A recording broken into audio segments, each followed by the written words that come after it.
माँ ठाकुर जय, welcome to MTJ Priyanka classes. आज हम हिंदी का वीडियो बना रहे हैं। आज का टॉपिक रहेगा संधि। दो समीपवर्ती वर्णों के मेल से जो विकार या परिवर्तन होता है वह संधि कहलाता है।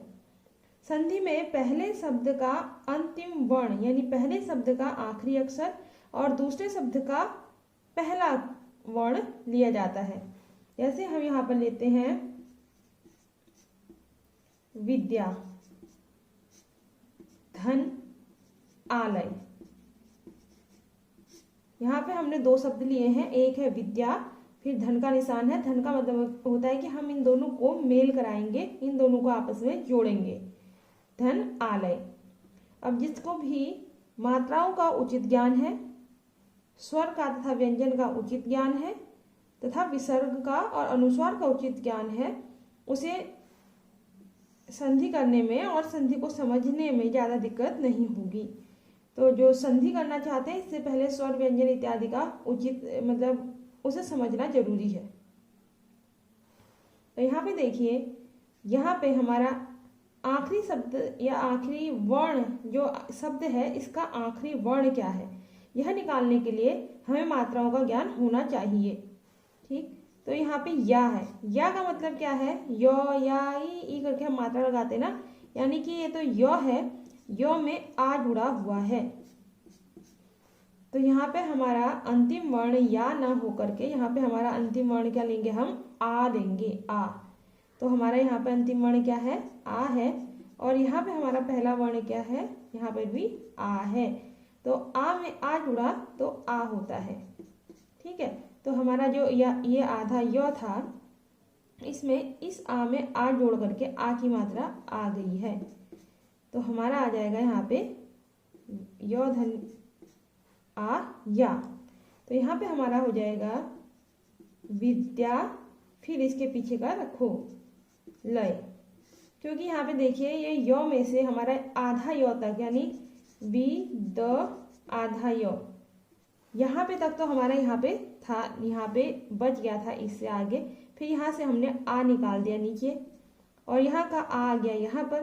तो संधि किसके बीच में हो रही है? इस आ की मात्रा और ये आगे वाले आ के बीच में हो रही है। तो यो तक का जो है आगे का है और ये लय पीछे का है। तो यहाँ पर जो भी मात्रा आएगी वो आधे यो में लगेगी, हमारे यो में लगेगी। यो में लगने के बाद वह बारखड़ी का कोई अक्षर बनाएगी, बारखड़ी बनाएगी, यो या ई करके यो की कोई बारखड़ी में कोई भी मात्रा लग करके यो की बारखड़ी का कोई एक अक्षर लेगी। उसके बाद हमारा यहाँ पे हम उसे उतार देंगे। जैसे विद्यालय में यो में आ की मात्रा जोड़ करके संधि का बन रहा था आ, संधि का क्या बन रहा है हमारा आ, यह मात्रा हमने यो में जोड़ी तो विद्या, फिर यहाँ का लय जैसे आए विद्यालय। ठीक, तो क्या करना है? पहले शब्द का अंतिम वर्ण लेना है, दूसरे शब्द का पहला वर्ण लेना है। ठीक है ना। उसके बाद देखिए, यदि ये तो हमने क्या किया, इन दोनों को जोड़ करके हमारा ये संधि की। लेकिन क्या होगा अगर हमको वायदे में विद्यालय दिया हुआ होगा और हमसे कहा जाएगा कि इसको अलग अलग कीजिए, दो पार्ट बना दीजिए, इसके विच्छेद कर दीजिए इसका, तो हम संधि के नियमों से मिले हुए शब्द, जैसे कि ये शब्द संधि के नियम से मिला हुआ है, इस शब्द को पुनः दोबारा से मूल अवस्था में लाना है, इस अवस्था में लाना है। दो अलग अलग शब्द जो मिल करके नया शब्द बना रहे थे उसको दोबारा से पहले की अवस्था में अलग अलग कर देना है, तो उसे हम बोलेंगे संधि विच्छेद। ठीक है ना। अगर हम यहाँ पे देखिए, यहाँ पे तो आपको समझ में आ रहा था, यहाँ पे एक शब्द ले लेती हूँ मैं रमेश। क्या शब्द ले लेती हूँ मैं? रमेश। तो रमेश शब्द कैसे बनता है? इसमें होता है रमा, रमा आ, धन ईस, रमा में ईस जुड़ करके बनता है रमेश। ठीक है ना। तो अगर हम यहाँ पे उल्टा करें, यहाँ पे तो हमने क्या किया, संधि क्या हुआ, एक शब्द था उसका क्या कर दिया, विच्छेद कर दिया। अगर बाय द वे हमको यहाँ संधि करनी होती रमेश की, तो यहाँ पे रमा दिया होता हमारा, धन ईस दिया होता, तो हमें बताना था कि इसको संधि करके क्या मिलेगा। तो हम यहाँ पे देखिए, रमा में मो मा यानी आ की मात्रा लगी हुई है, मो में आ की मात्रा प्लस ईस का ई ले जाएंगे हम। ठीक है, तो आ धन ई बन जाएगा ए, ठीक है, रमा धन ईस। तो ये ए की मात्रा मो में जाएगी, क्योंकि मो से हमने मात्रा निकाली, तो ये रम ऐसा बन गया ना, तो ये बिना मात्रा का है, तो मात्रा इसी को देंगे जो संधि होकर आएगी। तो रमा में ए की मात्रा में बना, रमे, फिर पीछे का बचा सौ, रमेश, क्योंकि ये आ की और ये ई की तो संधि हो गई, तो यहाँ पे खाली सौ बचा था, रमेश। इस तरीके से अगर हम दो शब्दों को मिला करके एक शब्द बनाएंगे तो संधि कर देंगे, साधारण भाषा में बता रही हूँ। और जब एक शब्द जो संधि करके बना हुआ होता है, संधि के नियमों से बनकर एक जो शब्द मिलता है, उस शब्द को पुनः हम अलग अलग दो शब्दों में जिनसे वो मिलकर बना था उन्हीं शब्दों में दोबारा से बांट देंगे या उसकी मूल अवस्था में ले आएंगे, तो वह कहलाएगा संधि विच्छेद। ठीक है, संधि मतलब मिलाना, संधि विच्छेद मतलब बांटना, यानी दो भागों में या जितने भी शब्द विच्छेद होकर आए हैं उन्हें सजा देना। इसके बाद अगला देखते हैं, हम इसी टॉपिक में आगे बढ़ते हैं। संधि के प्रकार या भेद। संधि तीन प्रकार की होती है। पहला है स्वर संधि। स्वर संधि जो आखिरी वर्ण होता है वह क्या होगा, स्वर होगा, और पहला वर्ण भी क्या होगा, स्वर होगा, तो वहां पर आएगी स्वर संधि।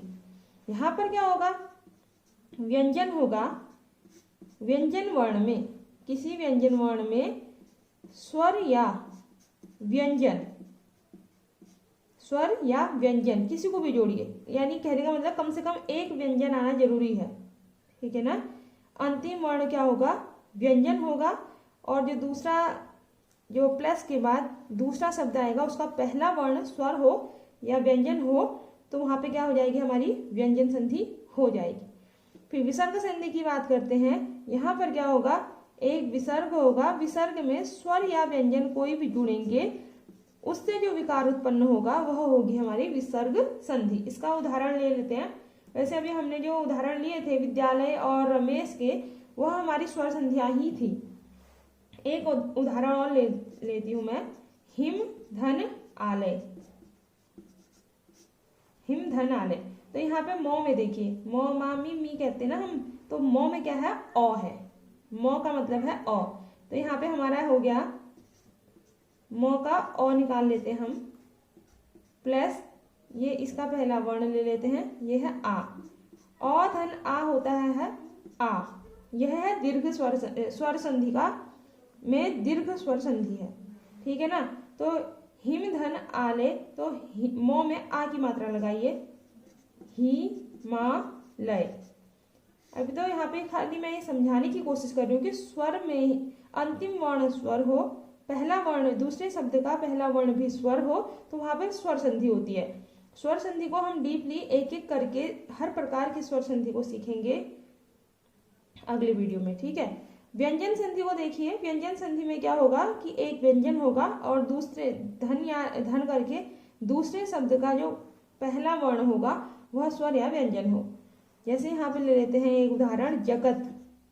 यहाँ पे देखिए आधा तो है, आधा तो का मतलब है कि इस तो के नीचे हलंत है, मतलब ठीक है, तो के नीचे ये हलंत है, या ऊ की मात्रा नहीं होती है, तो है, फिर थोड़ी जगह छोड़ करके ऐसे लिखा गया है हलंत। तो जगत का, जगत में तो में हलंत है, इसका मतलब है इसमें कोई भी मात्रा ऐड नहीं है, यह एक वर्ण है, व्यंजन है, यह एक व्यंजन वर्ण है। इसके पीछे लगा देते हैं हम ईस, क्या लगा देते हैं इसके पीछे, ईस, तो यह हो जाएगा हमारा जगदीश, जगदीश, क्योंकि व्यंजन वर्ण के नियम बताते हैं कि तो का दो हो जाएगा, ठीक। ये व्यंजन वर्ण के नियम, काफी नियम है, और व्यंजन संधियां सिर्फ खाली एक व्यंजन संधि नहीं है, इसके भी बहुत सारे प्रकार हैं व्यंजन संधि के। इसके बाद विसर्ग संधि का एक उदाहरण ले लेती हूँ। इसमें लेते हैं हम दुह धन कर, दुह धन कर, तो यह हो जाएगा हमारा दुष्कर, दुष्कर हो गया यहाँ पर, ठीक है। तो स्वर संधि में स्वर में स्वर जुड़ेगा तो स्वर संधि, व्यंजन में स्वर या व्यंजन कोई एक चीज जुड़ेगी तो व्यंजन संधि। विसर्ग में, विसर्ग मतलब है ये दो बिंदे जो हमारे अह में आते हैं, कह में आते हैं। जो लास्ट के 2 बिंदु हैं ये 2 बिंदु में स्वर या व्यंजन, सॉरी यहाँ पे व्यंजन था, स्वर या व्यंजन जुड़ेगा विसर्ग में तो वहां पे हो जाएगी हमारी व्यंजन विसर्ग संधि। स्वर संधि, व्यंजन संधि, विसर्ग संधि। ये हमारा पहला भाग था। इससे आगे का जो स्वर संधि, व्यंजन संधि और विसर्ग संधि से डीपली हम आगे सीखेंगे। Thank you for watching my channel. Like share and subscribe.